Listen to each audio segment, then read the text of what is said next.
आज हम भिन्न संबंधी संपूर्ण जानकारी को एक ही वीडियो में जानेंगे।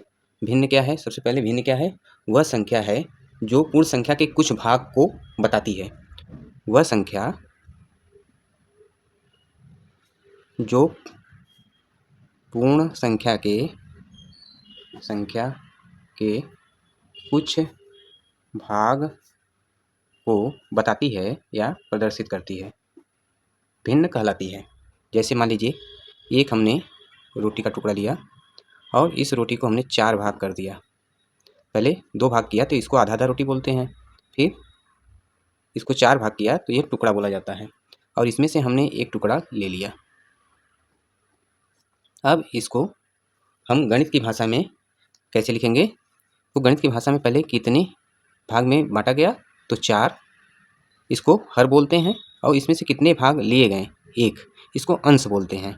तो जो भाग लिया गया है वह अंश कहलाएगा और जो जितने भागों में रोटी को बांटा गया है वह हर कहलाएगा। इसी प्रकार बचा हुआ भाग 1 2 3 यह हो जाएगा 3, और कितने भाग में बांटा गया था 4, यह शेष भाग जो है 3/4 कहलाएगा। 3 अंश है और 4 हर है। अब हम जानेंगे भिन्न के प्रकार। भिन्न के प्रकार तो सबसे पहला होता है समभिन्न।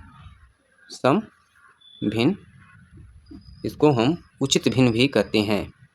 समभिन्न को उचित भिन्न भी कहते हैं। इसमें अंश जो है छोटा होता है, हर बड़ा होता है। अंश छोटा होगा, हर बड़ा होगा। जैसे 1/2, 1/3, 2/5। इसमें क्या होता है कि अंश जो है छोटा होता है, हर बड़ा होता है, या अंश हर से छोटा होता है। अब दूसरा भिन्न है विषम भिन्न। दूसरा भिन्न है विषम भिन्न। इसको अनुचित भिन्न भी कहते हैं। विषम भिन्न को क्या कहते हैं? अनुचित भिन्न। इसमें अंश बड़ा होता है, हर छोटा होता है। अंश बड़ा होता है और हर क्या होता है? छोटा होता है। यहाँ पे देखेंगे अंश क्या है? बड़ा है, हर क्या है? छोटा होता है। तो ऐसे भिन्न जिसका अंश बड़ा हो, हर छोटा हो, उसको विषम भिन्न या अनुचित भिन्न कहते हैं। तीसरी भिन्न है मिश्र भिन्न। मिश्र भिन्न, इसमें एक पूर्ण संख्या के साथ कोई सम भिन्न आती है तो उसको मिश्र भिन्न कहते हैं। जैसे 1 सही 1/2, 2 सही 3/5। यहाँ पे एक पूर्ण संख्या है और 1/2 सम भिन्न है, यह मिश्र भिन्न कहा जाएगा। अब हम देखते हैं व्युत्क्रम भिन्न। व्युत्क्रम भिन्न, व्युत्क्रम भिन्न किसे कहते हैं? तो किसी भिन्न के अंश व हर को आपस में बदलने पर प्राप्त होता है। किसी भिन्न के अंश और हर को आपस में बदलने पर प्राप्त भिन्न व्युत्क्रम भिन्न कहलाती है। जैसे 4/5, इसका व्युत्क्रम भिन्न निकालना है तो अंश और हर को आपस में बदल देंगे। तो 5 हर है तो अंश हो जाएगा और 4 अंश है तो हर हो जाएगा। तो 4/5 का व्युत्क्रम भिन्न 5/4 प्राप्त हुआ। गणित में कैसे करते हैं? तो 1 में किसी भिन्न से भाग देने पर उसका व्युत्क्रम भिन्न प्राप्त होता है। 1 में किसी भी भिन्न से भाग देने पर, 1 में हमने भाग दिया 4/5 से, तो यह होगा 1 × 5/4 हो जाएगा 5/4। तो 1 में किसी भिन्न से भाग देने पर हमको व्युत्क्रम भिन्न प्राप्त होता है। अब हम भिन्नों की तुलना करना सीखेंगे। हम सीखेंगे भिन्नों की तुलना और आरोही तथा अवरोही क्रम में भिन्न को कैसे लगाएं। अब हम यहाँ पे कुछ भिन्न देखते हैं। जैसे 2/3, 2/5, 2/7। अब हम ज्ञात करते हैं कि इसमें कौन सी भिन्न छोटी होगी या कौन सी भिन्न बड़ी होगी। तो हम देखते हैं कि यहाँ पे अंश सबका समान है। अंश सबका क्या है? समान है। जब अंश समान हो तो हर जो है जिसका छोटा होगा वह भिन्न बड़ी होगी। यहाँ पे लिखेंगे समान अंश में हर छोटा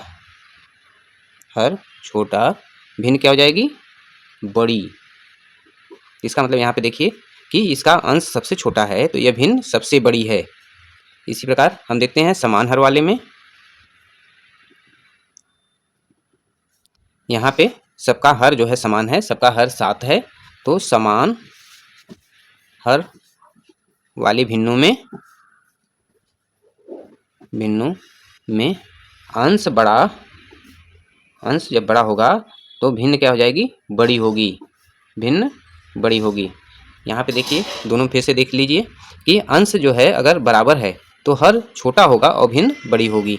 हर अगर बराबर है तो अंश जो है जिसका बड़ा होगा वह भिन्न बड़ी होगी। यहाँ पे सबसे बड़ी भिन्न यह है 2/3, यहाँ पे सबसे बड़ी भिन्न 5/7 है, क्योंकि इसका अंश सबसे बड़ा है।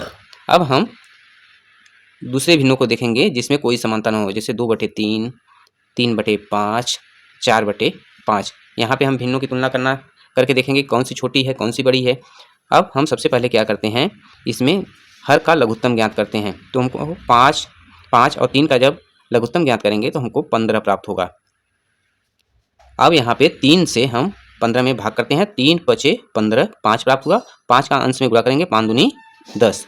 उसी प्रकार यहाँ पे 5 × 3 = 15, 3 × 3 = 9। यहाँ पे 5 × 3 = 15 और 4 × 3 = 12। अब हम यहाँ पे देखते हैं कि 12 सबसे बड़ा है तो यह भिन्न सबसे बड़ी होगी। उसके बाद 10 है तो 2/3 होगा। उस सबसे छोटी भिन्न जो है 9 यहाँ पे प्राप्त हुआ है तो 3/5 होगा। अब हम इसको आरोही क्रम में लगाएंगे। आरोही क्रम क्या होता है, आरोही क्रम होता है कि सबसे छोटी भिन्न और उसके बाद क्रमशः बड़ी भिन्न। जैसे सीढ़ी पर हम चढ़ते हैं, पहली सीढ़ी, दूसरी सीढ़ी, तीसरी सीढ़ी, तो यह आरोही क्रम है। जब सीढ़ी से हम उतरते हैं तो यह आरोही क्रम है, जैसे 5वीं सीढ़ी, चौथी सीढ़ी, इस तरह से। अब हम आरोही क्रम में लगाते हैं तो सबसे छोटी भिन्न कौन सी है, 3/5। उसके बाद क्या है 2/3, उससे बड़ी क्या है 4/5। और हम इस तरह से बड़े के चिन्ह को भी लगा लेते हैं। अब अवरोही क्रम में, अवरोही क्रम का उल्टा भी माना जाता है। इसमें सबसे बड़ी भिन्न को लिखा जाता है 4/5, उसके बाद उससे छोटी भिन्न 2/3 और अंत में सबसे छोटी भिन्न। इस तरह से हम आरोही और अवरोही क्रम में भिन्न को लिख सकते हैं। और हमेशा हम ध्यान रखेंगे कि तीर का निशान हमेशा जो इसकी नोक है वह छोटी भिन्न की तरफ होगी। नोक हमेशा तीर का छोटी भिन्न की तरफ होगा। अब हम दो भिन्नों की तुलना करना भी सीखेंगे कि कौन सी भिन्न बड़ी है और कौन सी भिन्न छोटी है। यहाँ 2/3 और 3/5।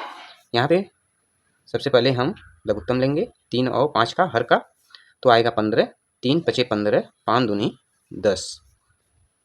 और यहाँ पे आएगा 3 × 3 = 9, 5 × 3 = 15, 3 × 3 = 9।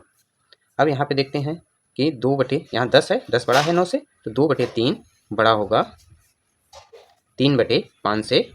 तो छोटे को हमेशा तीर लगेगा, ये चीज़ ध्यान रखिएगा कि तीर की नोक हमेशा छोटे की तरफ रहेगी।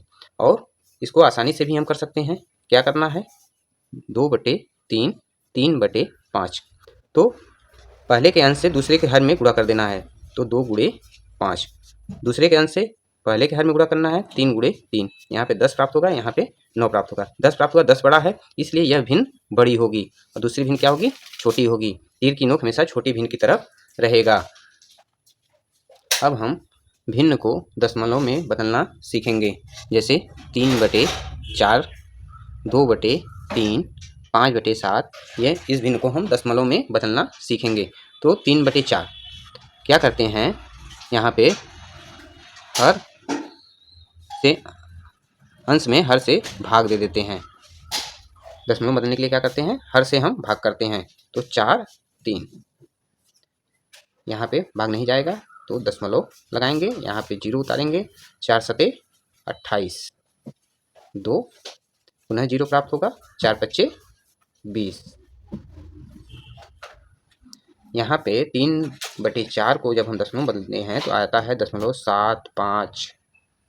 अब हम भिन्न को प्रतिशत में बदलना सीखेंगे। भिन्न को प्रतिशत में बदलना, तो सबसे पहले हम जान लें प्रतिशत का सिंबल इस तरह से होता है, संकेत। और प्रतिशत को भिन्न रूप में 1/100 लिखते हैं। प्रतिशत को भिन्न रूप में क्या लिखते हैं? 1/100 लिखते हैं। संकेत रूप में इस तरह से लिखते हैं और भिन्न रूप में प्रतिशत को 1/100 लिखते हैं। अब यहाँ पे मान लीजिए 3/4 है, 5/8 है, 2/3 है, तो 3/4 को ही हम बदल रहे हैं। 3/4 तो सर्वप्रथम हम अंश और हर में 100 से गुणा कर देते हैं, या इस भिन्न में हम 100 से गुणा करते हैं, 100 से भाग भी कर देते हैं, जिससे मान में कोई अंतर नहीं आए, क्योंकि 100/100 बराबर 1 प्राप्त होगा। अब क्या करते हैं कि प्रतिशत के लिए 1/100 हमको चाहिए, तो 1/100 छोड़कर बाकी को एक साथ ले लेते हैं। तो 4 दूनी 8, 4 पच्चे 20, 25 से आए 75, 75 गुणे 1/100। अब यह क्योंकि प्रतिशत है तो हमको प्राप्त होगा 75%। इसी प्रकार 5/8, यहाँ पे भी 100 से गुणा 100 से भाग। अब काटते हैं 4 दूनी 8, 4 25 सहन, 25 पच्चे 125 बटे 2 गुणे 1/100, यह हो जाएगा 62।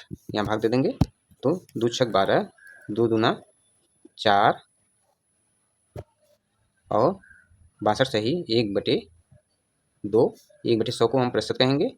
यहाँ 62 से 1/2 प्रतिशत, या इसको 1/2 को हम दशमलव में बदल देंगे, तो भाग कर देंगे 2 पच्चे 10, तो 62.5%। इस तरह हम भिन्न को प्रतिशत में बदलना सीखते हैं। और भिन्न का जोड़ घटाना गुणा भाग देखने के लिए हमारे YouTube चैनल पर सर्च करेंगे। Do like, share, comment and subscribe now.